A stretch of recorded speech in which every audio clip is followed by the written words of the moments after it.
Welcome back dito sa channel natin. Andito tayo ngayon sa may EDSA Kamuning. Ang dami na pala mga bagong developments dito sa area. Kaya naman ngayong araw susubukan natin na puntahan ang iba't iba mga projects mula dito sa may GMA Kamuning hanggang doon sa may ABS-CBN network. Isa sa mga bagong kondo na itinayo dito malapit sa GMA ang Victoria Sports Tower.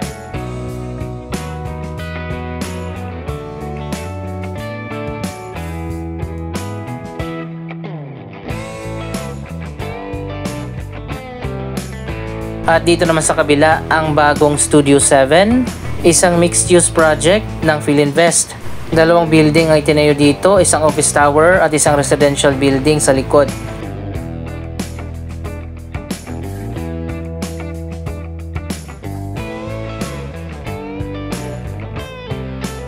Susubukan din natin ang umakyat for the first time dito sa tinatawag na Mount Kamuning, isa sa pinakamataas na footbridge dito sa ating bansa. Tingnan nyo naman sino ba kasi nag-design yan? Bakit sobrang taas? Hindi pedestrian friendly, mas lalo nang hindi pwede sa mga PWD at senior citizens.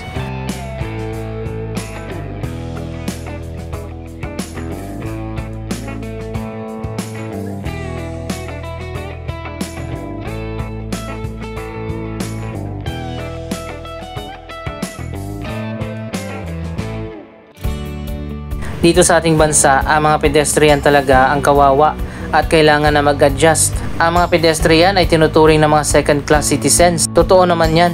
Ang mga sidewalk na sobrang sikip, meron pang poste na nakaharang. O di kaya ganito, sobrang taas na mga footbridge.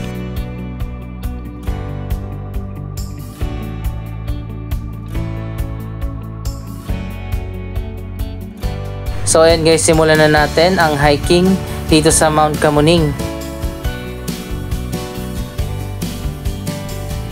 Medyo mataas nga siya, pero sa tingin ko okay pa naman dito sa part na to dahil ganito naman talaga kataas yung mga footbridge natin.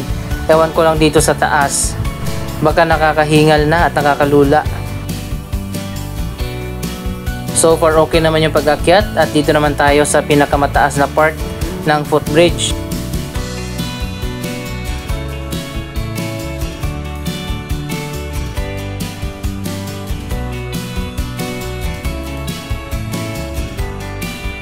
Hindi nga pwede dito ang mga senior citizens at PWD. Kahit nga ordinaryo na tao, mahirapan pa rin talaga na umakyat dito. Sobrang tarik ng hagdan at kailangan mo talagang kumapit dito sa gilid para ka mahuhulog. Sobrang lakas pa ng hangin.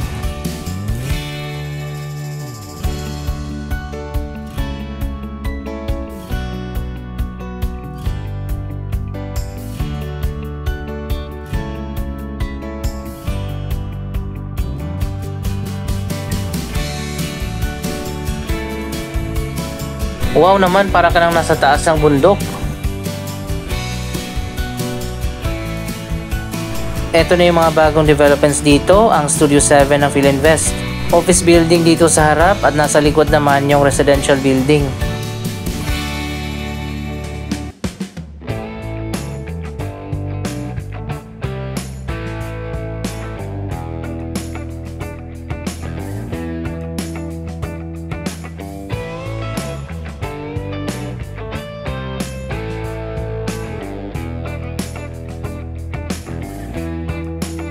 So guys, ito na yung first at last na dadaan ako dito.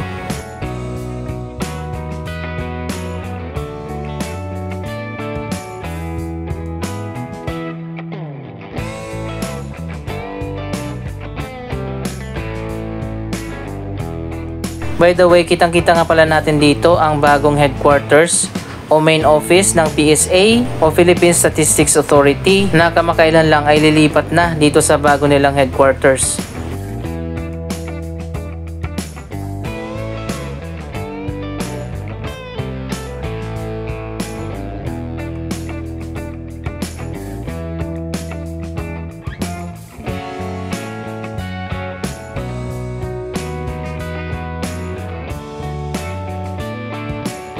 So ayan guys, ang ganda na pala dito sa EDSA Kamuning. Ang dami ng mga bagong projects.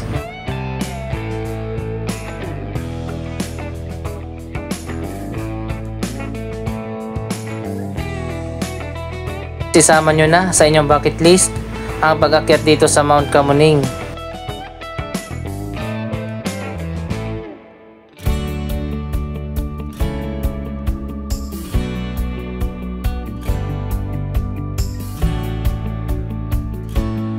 Katabi naman ng Victoria Sports Tower ang bagong SMDC condominium, ang Glam Residences.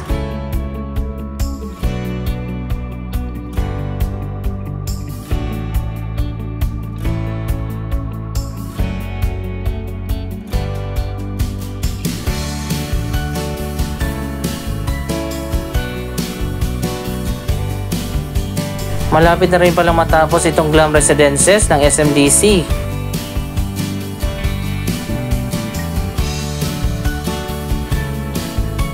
So ayun guys, nandito na tayo sa may GMA Network at meron din ginagawa na mga bagong projects malapit dito.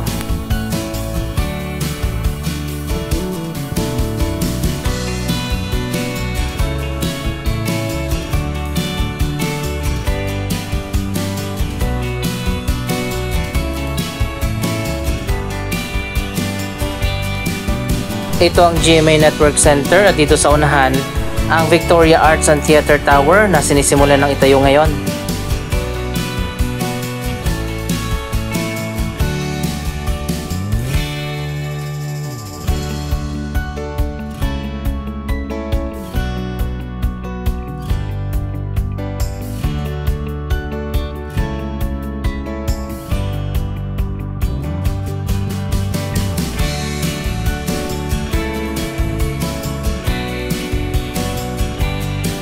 Napakaganda rin ng Victoria Arts and Theatre Tower kapag natapos na ang proyektong ito.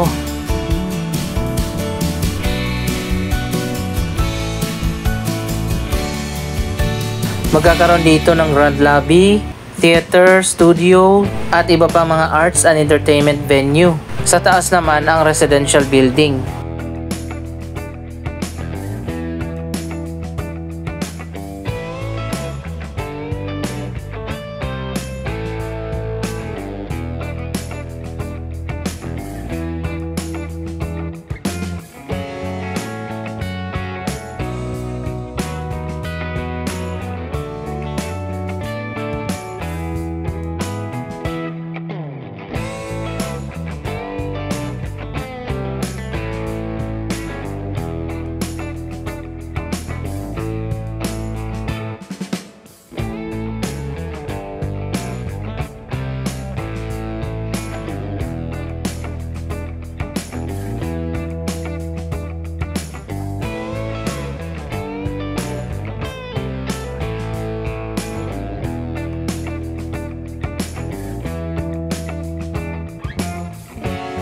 Ito yung isa pang building ng GMA at dito naman sa kabila ang Kapuso Center.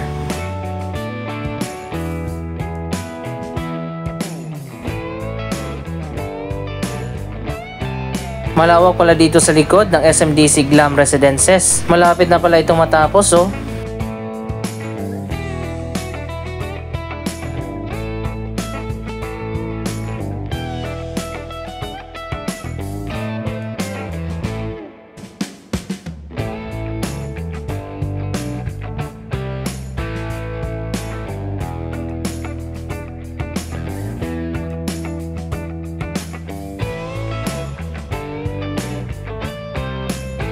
Ito naman yung likod ng Studio 7 ng Philinvest.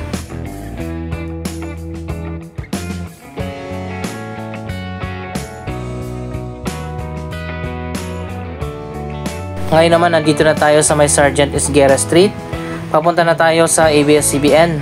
Dito pala sa kanto, na-demolish na yung mga building dito. At may isang bagong project na itatayo, ang Shangri-La Properties.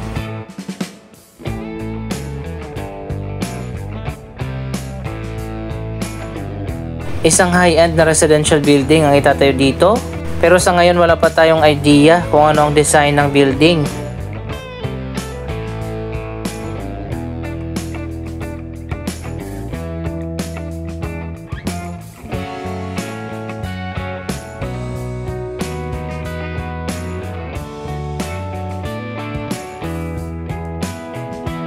Abangan na lang natin ang update sa project na ito sa mga susunod na buwan. Andito na tayo sa may ABS-CBN compound. May lumabas na balita last year na magkakaroon daw ng redevelopment dito sa ABS-CBN compound. Ayon pa sa balitang yon, balak daw na i-redevelop ng ABS-CBN ang kalahati ng property, especially yung luma na ABS-CBN studio na hindi na masyadong nagagamit sa ngayon dahil nga hindi na sila nabigyan ng franchise at nagbawas na nga sila ng mga empleyado. Pero hindi pa na-confirm ang balitang yon kung matutuloy ba ang redevelopment dito sa ABS-CBN compound. Doon sa kabila, yung lumang ABS-CBN Studios at dito naman yung bagong ELJ building.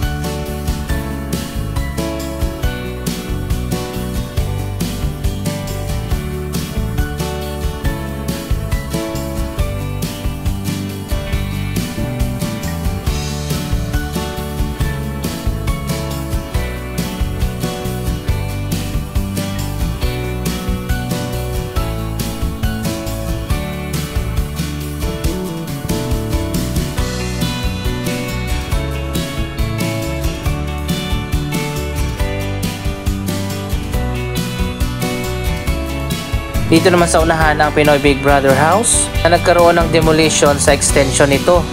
Hindi na nga ni-renew ng ABS-CBN ang lease dito sa katabing property na tinayuan nila ng extension ng PBB House. Kung maalala nyo sa mga nakaraang seasons ng PBB, bali naging dalawa na yung bahay ni Kuya, yun yung extension. At dito naman sa kabila yung original na PBB House na nakatayo pa rin sa property ng ABS-CBN.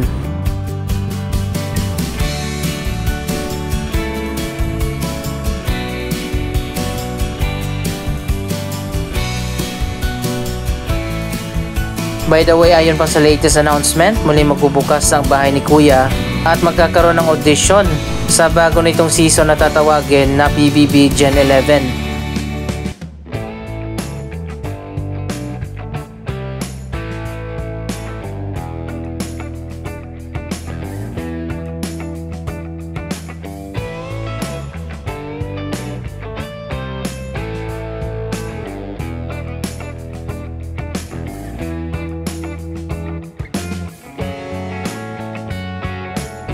Para sa mga gustong maging housemate sa bahay ni Kuya, abangan nyo lang ang official announcement kung saan yung mga audition na malapit sa inyong lugar.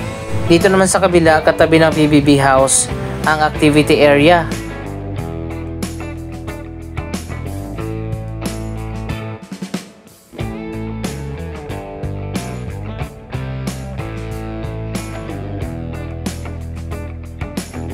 So ayan guys, ito yung ELJ building, yung nakikita natin sa TV Patrol.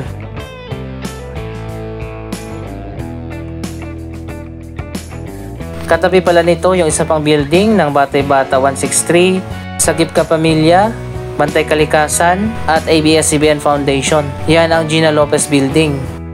Nagbawas na nga ng mga empleyado ang ABS-CBN mula nang hindi sila mabigyan ng franchise at nag-shift na sila mula sa pagiging mainstream media na ngayon ay naging digital content provider na. Kaya naman malayo na silang gumawa ng iba't ibang mga proyekto at makipag-collaborate sa iba pang mga network katulad ng GMA, Netflix, View at marami pang iba.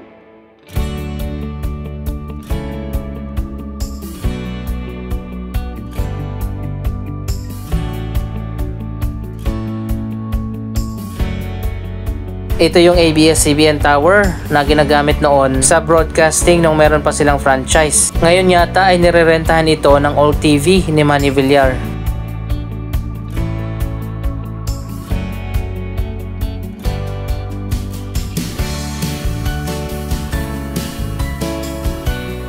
Andito na tayo sa may Quezon Avenue. Ang dami na rin mga bagong projects na ginagawa dito. Makikita din natin ang Vertis North dyan sa kabila at tinatayo na rin ngayon ang Quezon Avenue Station ng Metro Manila Subway.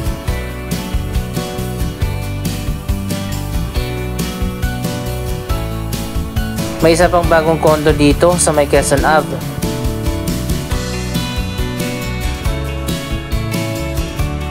Samantala isang failed project naman ang DDT Sky Tower na matagal nang delayed at hindi pa rin natapos hanggang sa ngayon.